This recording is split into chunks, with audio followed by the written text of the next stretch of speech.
percebi. Ora bem, com certeza que reconhecem este senhor, com este ar tão jovem comparado comigo, bronzeado, do melhor, com um ar fresco. De volta, neste caso, ao 16 Válvulas, João Carlos Costa, que eu convidei e que aceitou o meu convite, mais uma vez também de uma forma sorridente, como é tradição.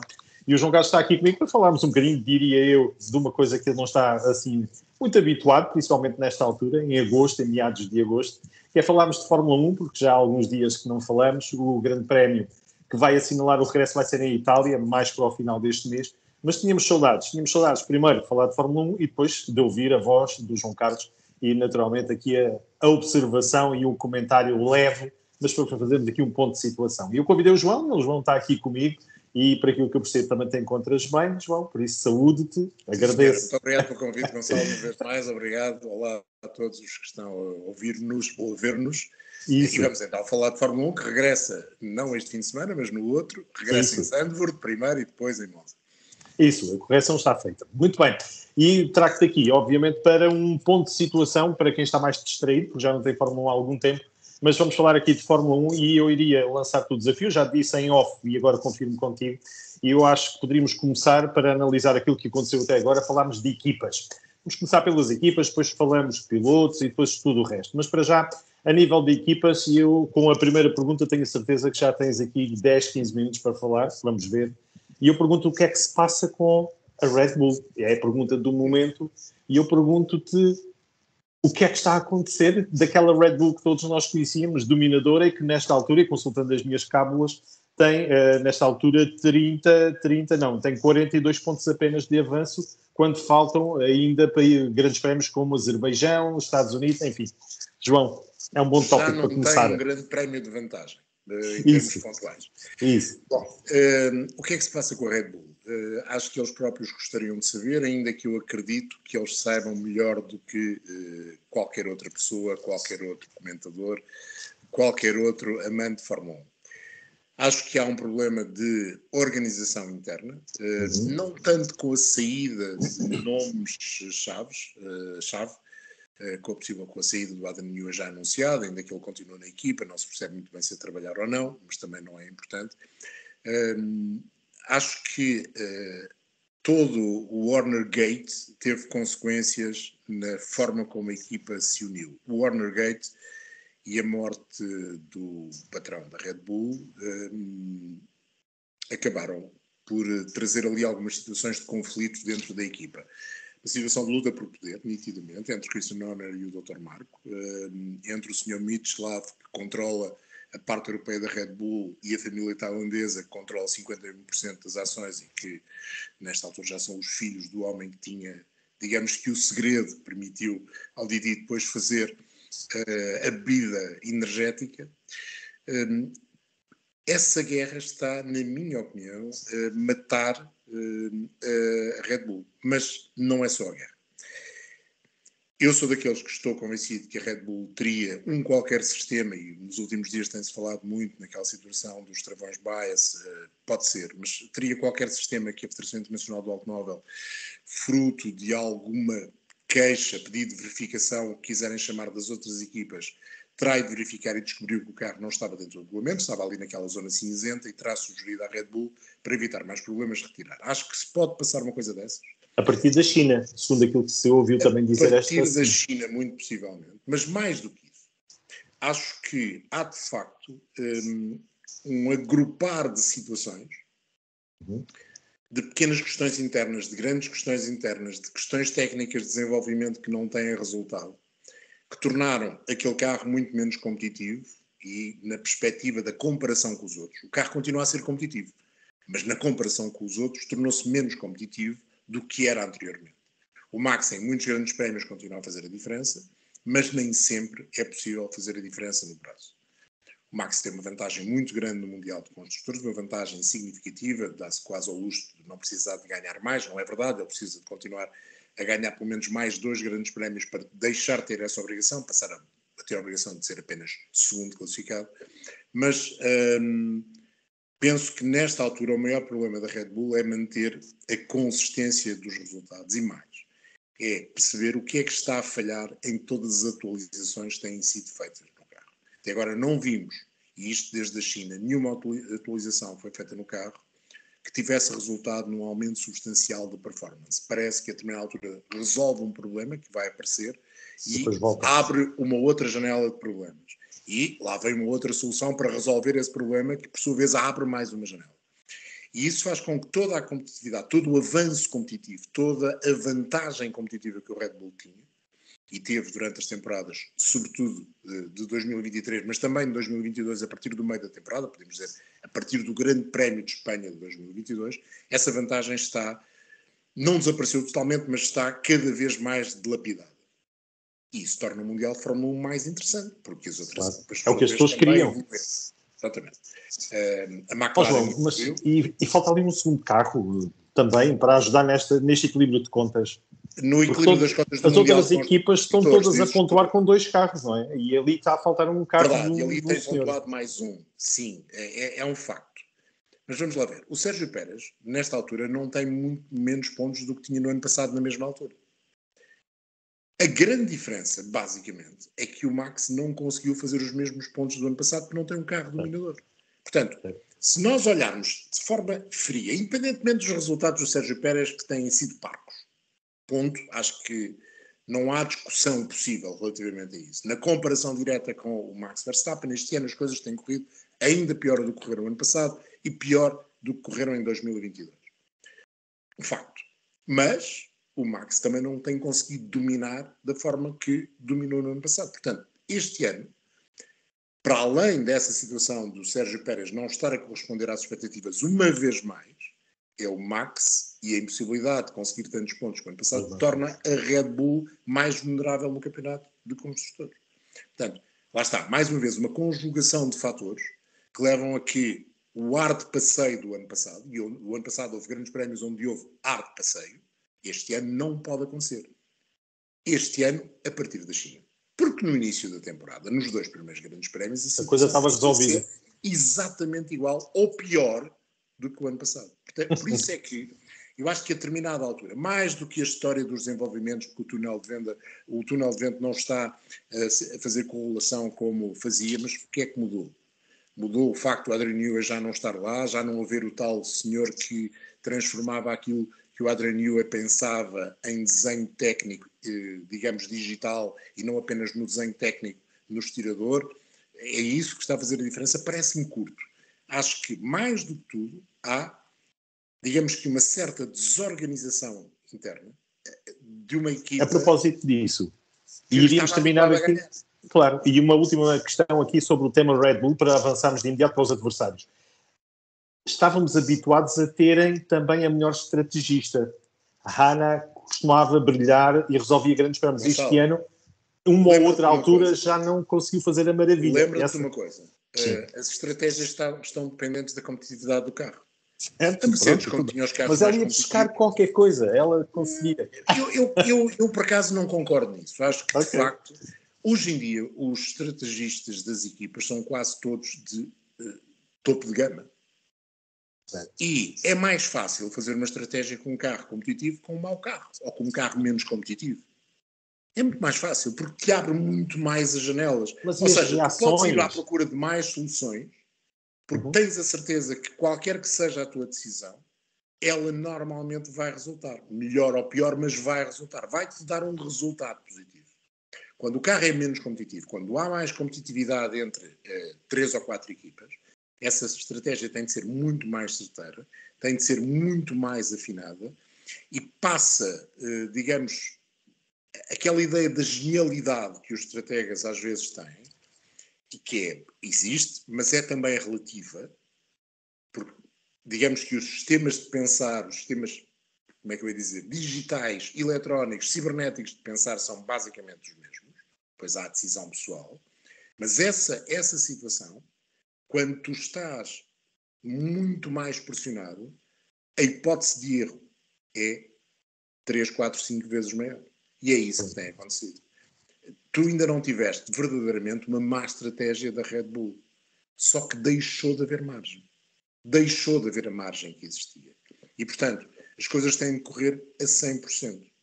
E não há nenhuma estratégia que seja penso eu, 100% eficaz sempre. Portanto, principalmente se não houver carro. Há sempre lado bom e lado mau. É 100% eficaz se houver um carro dominador, como aconteceu o ano passado. Sem problema nenhum, chega-se a base é essa. A base é essa, é o carro dominador. A base está aí. E tu, eu quase que me atreveria a dizer, tens de pensar menos. Não é verdade, não é? Mas podemos ficar com esta ideia. Tens de pensar menos, tens de abrir menos o leque de estratégias, ou se a abrir, sabes que, indo pelo caminho A, B, C, D, no final, aquilo normalmente irá dar um resultado positivo. Portanto, estás muito menos pressionado. Quanto mais difícil, quanto mais competitividade houver, mais difícil é elaborar a melhor estratégia, porque estás muito mais pressionado. Inclusivamente, vamos lá ver, quando só há um adversário direto, tu tens de te preocupar apenas com 2 carros. Quando há, como agora acontece, em muitas corridas, 4 equipas que não estão ao mesmo nível, mas estão num nível elevado, tu tens de olhar para 8 carros. 8 carros, é isso. E não tens a vantagem que tinhas o ano passado. Eu não concordo que tenha havido menor capacidade em termos de estratégia. É muito mais pressão. E isso normalmente leva a maior dificuldade. Traz o erro. João, e dos adversários da Red Bull, é a altura de avançarmos com isso? Nesta altura pomos no mesmo parâmetro, vamos dizer assim, a McLaren e a Ferrari, mas já uma subida de forma impressionante. Não sei o que é que aconteceu, não sei se tu, João, com os teus conhecimentos e as tuas informações vindas do Luís Vasconcelos no terreno, mas há alguma coisa que acontece dentro da Red Bull, neste caso da McLaren, perdão. Eu iria para a McLaren e Mercedes, pronto, para a McLaren. Aqui acontece o quê? Achas que é uma organização da equipa que faz a diferença? Ou são também os 2 carros? Enfim, tudo. Eu acho que a McLaren tem tido más execuções. A McLaren podia já ter mais vitórias do que tem. Certo. Acho que tem não está habituada a andar assim com más execuções. Porque se calhar não está habituada. A McLaren não estava neste nível de competitividade desde 2012. Não está habituada a este nível. O ano passado esteve no final da temporada, mas não ao nível e mesmo assim que está agora. Não estava habituado e, portanto, há que reganhar todo esse hábito de lutar pelas vitórias e de, lá está, acertar com as estratégias. De facto, a execução da McLaren em meia dúzia de grandes prémios não foi ideal. E se calhar o Lando Norris e até o Oscar Piastri, nesta altura, em vez de terem os triunfos que têm, tinham mais. E o Max teria se calhar menos, ou as outras equipas teriam menos. Não só a Red Bull com o Max Verstappen. Portanto, acho que a McLaren ainda está a crescer. Deu um grande salto em termos técnicos. Um salto que me assustou pela facilidade com que ganharam de repente muito tempo.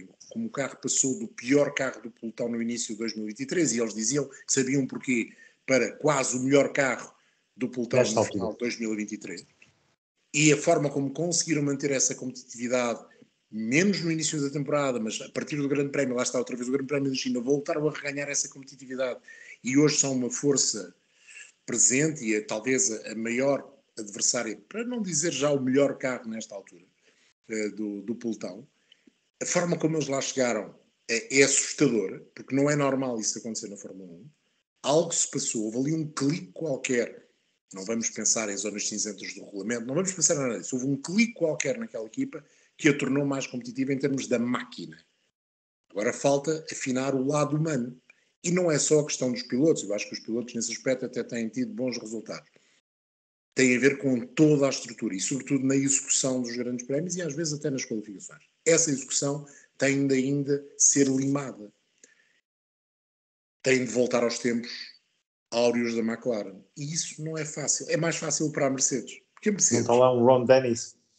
Não tem a ver com o Ron Dennis, sinceramente. Não, é o voltarem a habituar-se a ganhar e estar sempre na luta pela vitória.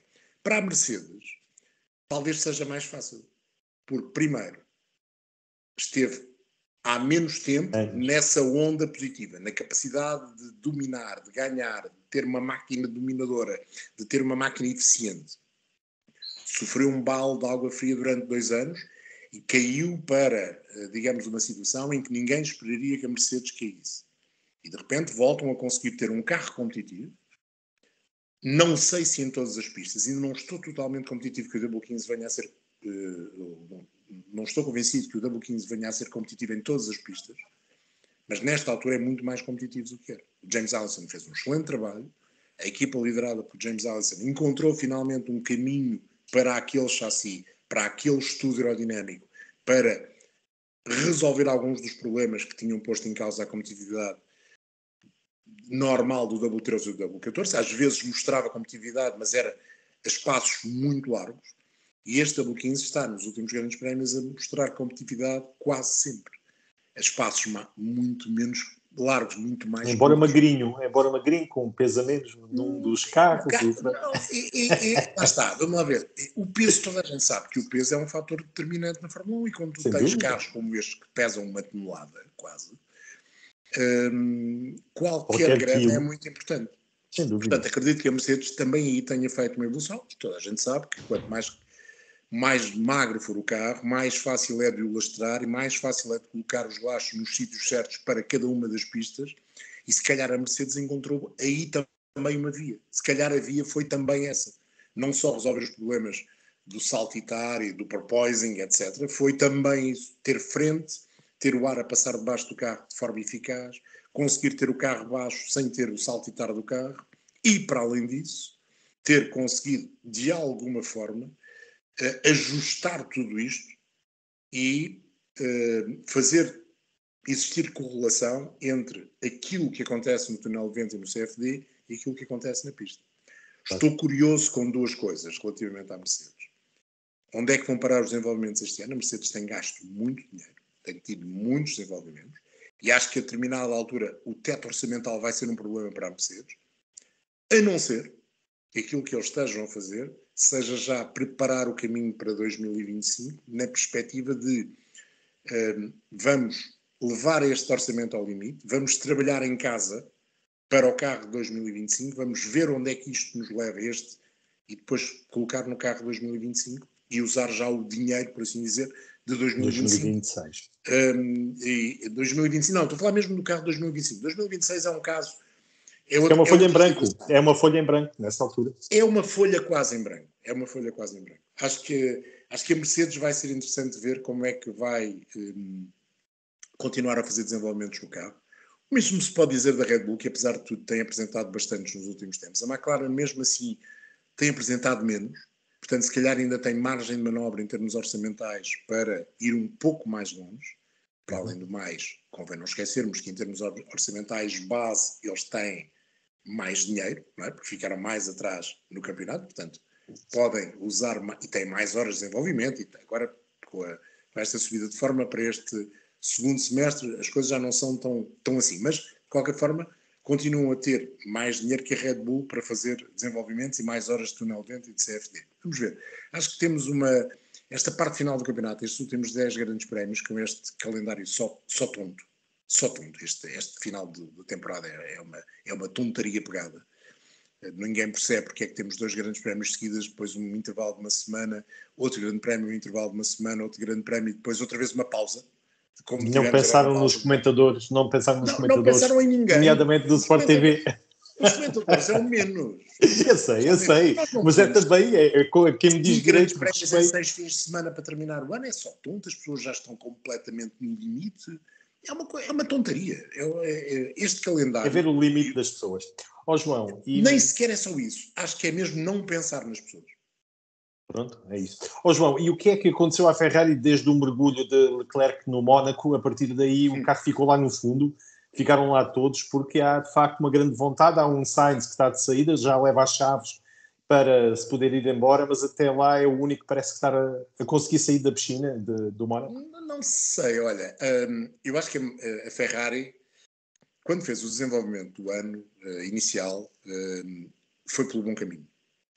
E depois achou, com o desenvolvimento introduzido em Imola primeiro e depois em Barcelona, a segunda parte, que iria colocar o carro numa competitividade extrema, capaz de lutar com o Red Bull, porque de facto os primeiros resultados tinham sido muito bons. E descobriu, a determinada altura, que todas as alterações que tinham sido feitas tinham levado o sistema da suspensão, sobretudo, a um limite que os fez voltar atrás. Eles foram longe demais em colocar o carro muito baixo, o peso do carro muito na traseira, e isso levantou problemas não só de desgaste de pneus, como mais ainda de saltitar. E isso fez com que o carro se tornasse menos competitivo. Portanto, digamos que a evolução Imola-Barcelona foi extrema, e foi extrema em demasia. E agora estão a tentar perceber onde é que está o limite. E cada vez estou mais convencido que o Ferrari do próximo ano, se calhar até já a pensar no carro de 2026, vai ter um sistema de suspensão igual ao McLaren e igual ao Red Bull. Cada vez me convenço mais disso. Porque, de facto, a Ferrari é a primeira a admitir que este sistema de suspensão está no limite para aquilo que é a aerodinâmica deste carro e para os extremos da aerodinâmica que eles foram à procura. E deram um passo substancial no sentido que ninguém quer, no sentido para trás, era um passo de caranguejo, e o carro voltou a saltar, voltou a ter dificuldade em estar junto ao solo, voltou a ter desgastes de pneus, voltou a escorregar muito de frente e ainda mais de traseira. Portanto, há ali qualquer coisa que não jogou. Vamos ver o que é que eles fizeram. Eu acho que em Monza vão surgir algumas novidades, será a última grande novidade da temporada, e vamos ver se essa última grande novidade da temporada resolve os problemas. É que ainda por cima é um circuito diferente dos outros, que é um circuito de alta velocidade. Sim, que não vamos encontrar nestes próximos, não é? É o último circuito de alta velocidade, ainda que Las Vegas tenha algumas parecenças, mas tu em Las Vegas precisas de um tipo de apoio em algumas curvas diferentes do que tens em Monza. Monza é um circuito... O novo asfalto e tudo, não é? Sim, vamos ver.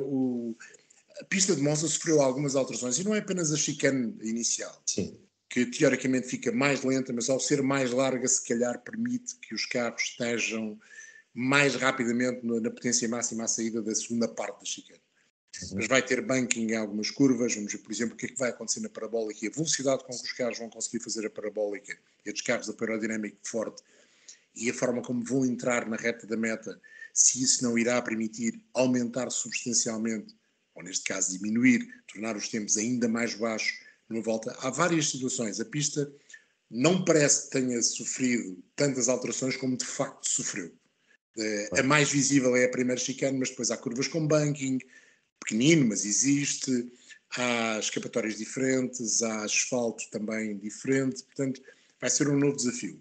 Vamos ver se a Ferrari acerta com aquilo que será a necessidade para essa pista. João, e em relação às outras equipas, aquilo pôr aqui numa sequência de várias, embora não vá pela classificação, essa pode ser consultada, mas eu gostava destas últimas equipas, falarmos da Haas e da Alpine, as duas com evoluções diferentes, sendo que a Haas tem mantido um ritmo seguro, podemos dizer, esta altura 27 pontos, alcançaram o máximo, foi na altura na Áustria, mas a própria Haas parece estar num bom caminho. Perguntava-te, e na Alpine, que também finalmente parece, depois de todas as guerras intestinais, porque já temos um Briatore que chega ali e que explode com aquilo tudo, depois é a mudança do Faman, enfim, é uma casa onde ninguém se entende e onde os pilotos já sabem também que vão ficar separados. Não é? Ou neste caso isso. A Renault a ser Renault. Parece a aldeia do Asterix. Eu sinceramente não consigo entender a política desportiva do grupo. Nem eles sabem. Do grupo, vamos chamar assim, Nissan Renault ou Renault Nissan. Não consigo entender. É um quebra-cabeças para mim, tenho pena, porque é uma marca que até me diz muito e gostei quando eles vieram para a Fórmula 1 nos anos 70 e segui com muita atenção toda a evolução da Renault, mas a verdade é que nos últimos tempos as coisas não têm sido nada de especial. Aqueles triénios que vão mantendo desde 2016 e que nunca são cumpridos, e os objetivos que nunca são alcançados, e a mudança constante de personagens leva a que a Alpine seja uma casa sem rumo. E agora já se percebeu que vão deixar de fazer motores, e agora já se percebeu que poderá haver a hipótese de uma venda, e agora já se percebeu que tem um novo diretor desportivo, e agora já se percebeu que o Briatore foi contratado para... Será que a solução vem da América? Pergunto eu, João, disfarçadamente. Não parece. Estou por aqui uma capa por cima daquilo que eu queria saber. Não parece. Não, sinceramente não parece. Não parece. Claro que se a Renault estiver à venda, a Andretti será um comprador a ter em conta. As ligações Briatore com a Andretti, depois também o segundo homem, que é também um homem importante da Andretti. Eu acho que nem é por aí. Tem mais a ver com o Andretti Group, o Andretti Global, que tem, digamos que uma estrutura acionista muito peculiar e que talvez possa ajudar nesse negócio, sinceramente. E agora, há uma coisa que é notório. a entrada da Andretti na Fórmula 1 está a mexer junto da Liberty de uma forma que eu não estava à espera. Mas depois tu Até pelos tribunais, ou sim, neste caso o Congresso americano, o inclusive. Congresso americano a meter-se nisso parece um bocadinho estranho, mas isso é uma questão de lobby. E acho que vai dar para perceber, sinceramente, eu ando a dizer isto já há algum tempo, acho que este processo iniciado pelo Congresso norte-americano vai permitir perceber porque é que a Liberty e as equipas da Fórmula 1 fizeram este, digamos, contravapor, para não lhe chamar outra coisa pior, relativamente à entrada da Andretti. Eu tenho uma ideia muito pessoal sobre aquilo que leva a que a Liberty não queira que a Andretti esteja na Fórmula 1. E mais uma vez volto a dizer, se calhar é preciso olhar para a estrutura acionista de todo aquele grupo, porque a Andretti Global hoje em dia é muito mais que uma equipa de automóveis, não é? Uma equipa de corridas. Faz-me alguma confusão quando as pessoas dizem mas a Andretti tem todo o direito por aquilo que fez. A Andretti não ganha um campeonato de Fórmula Indy há mais de uma década, não ganha as 500 milhas de Indianápolis desde 2017. Ou seja, Fórmula E. A Fórmula E ganhou, verdade. Pronto. Mas digamos que não é por aí. Não é por aí. Porque se tivéssemos de escolher uma equipa americana, eu acho que penso que o Ganassi teriam muito mais potencialidade do que a Andretti. Não querem meter-se nisso. Já tem muito de fazer. Mas tudo bem. A Andretti é um nome sonante, é um nome de um ex-campeão do mundo de Fórmula 1. Pai e filho foram pilotos de Fórmula 1. Há uma ligação, digamos, de nome a um determinado país europeu. Portanto, soa bem. O nome Andretti soa bem dentro daquilo que é a Fórmula 1. Agora, eu acho que há qualquer coisa que levou a Liberty e as equipas a dizer que não, e que não tem a ver apenas e só com o repartir do bolo. Claro, É muito mais do que o repartir do bolo. A propósito da América, temos agora o deixa-me dizer que Sim, força. perguntar da AS. É isso, eu ia dizer, o Genas, nesta altura, já começou a pôr outra vez dólares, assim de sair de lá o Gunther, o senhor Netflix. Há alguns contornos que é preciso perceber. Sim. Há alguns contornos que é preciso perceber. E tem a ver com a estrutura da empresa.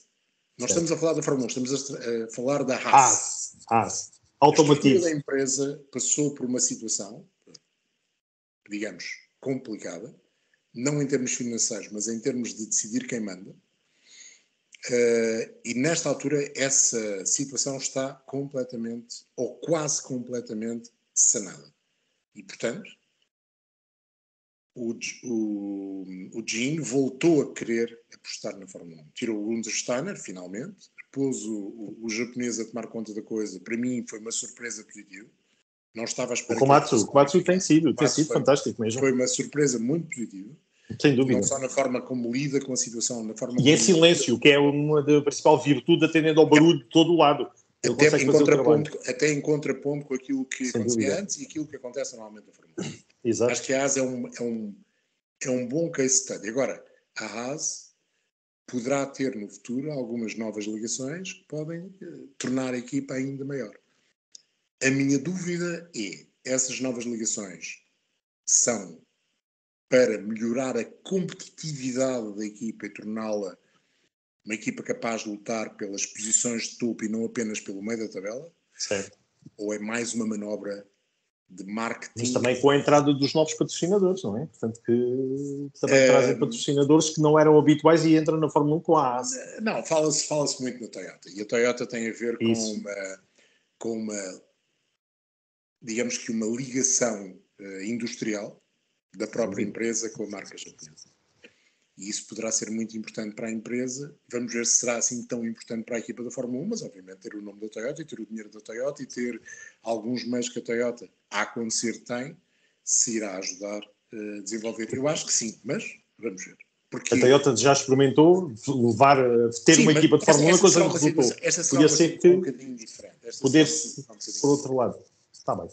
João, para terminarmos, em relação às outras equipas, queres-me destacar aqui alguma coisa? A nível da Aston Martin, Racing Bulls, também a Williams, a State Sauber? A Aston Martin é uma das equipas que este ano está abaixo das expectativas, muito abaixo das expectativas. Há grandes prémios onde a Aston Martin está no grupo desde o final da tabela e não sequer no meio da tabela, e isso é uma surpresa. Parece-me que é uma equipa que a reestruturação interna, as novas instalações, a forma como foram feitos os desenvolvimentos do ano passado, a forma como esses desenvolvimentos acabaram por não resultar e levaram a que a equipa no final do ano voltasse atrás, em grande parte, desses desenvolvimentos, criaram ali uma situação de alguma incerteza. A mudança das instalações terá ajudado. Aston Martin é uma equipa que, sobretudo agora que se fala que o Newey vai para lá, precisa de mostrar, nesta segunda parte do campeonato, que esta pausa lhes fez bem. E que a próxima evolução do AMR24 é uma evolução competitiva e não competitiva como tem acontecido nos últimos tempos. Para já para mim é uma das desilusões do ano. Sem dúvida nenhuma. Sem dúvida nenhuma. Depois de ter feito o que fez no ano passado, este ano é uma das desilusões. E vamos ver até onde é que essa desilusão vai e se terá ou não retrocesso. Se haverá a hipótese nos últimos grandes prémios essa desilusão se transformar em algo de mais positivo. A Vicarb tem feito grandes resultados com o Tsunoda. O Daniel Ricciardo, para mim, é uma das desilusões do ano. Esteve cá em Portugal, pode ser que tenha vindo ganhar inspiração. Pode ser que tenha trazido, a visita a Portugal tenha trazido inspiração. Não me parece. A Sauber é uma equipa que eu não estou a ver para onde anda. Não percebo a Sauber. Não entendo. Não entendo se de facto há duas Saubers. Há uma Sauber Audi e uma Sauber Fórmula 1 atual. E isso faz com que essa desunião, essa separação, não permita fazer mais daquilo que eles estão a fazer. Não consigo entender. Mais uma vez, penso que o James Key não acertou no projeto. James Key foi durante muitos anos visto no tempo do Toro Rosso como um novo André Newey. A partir do momento em que saiu do Toro Rosso, nem na McLaren, nem agora na Sauber, tem conseguido fazer um carro verdadeiramente competitivo. Acho que é mais uma das desilusões dos últimos anos é o James Key. Mas é uma equipa, nesta altura, que está... Não é sem rumo, porque eles têm um rumo. O rumo é ser a Audi no futuro.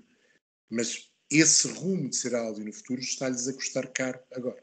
Mas ainda pode mudar muita coisa. Já percebemos também quem estava à frente, o Seidel já saiu, portanto já saiu do projeto. Mas estás a ver. Mas já vamos guardar um capítulo para isso, mais à frente vamos ter que falar sobre a Audi, mas realmente há aqui muitas mudanças. Eu propunha-te, João, então que fizéssemos uma pequena pausa, para já de embalo, porque já falámos das equipas, que era o tema principal. Refrescamos aqui um bocadinho a ligação e vamos voltar a conversar desta vez sobre pilotos. Há aqui também muito para falar, mas para já fazíamos aqui uma pequena pausa e voltamos já. Combinado, João? Até já. Até já. Até já, obrigado.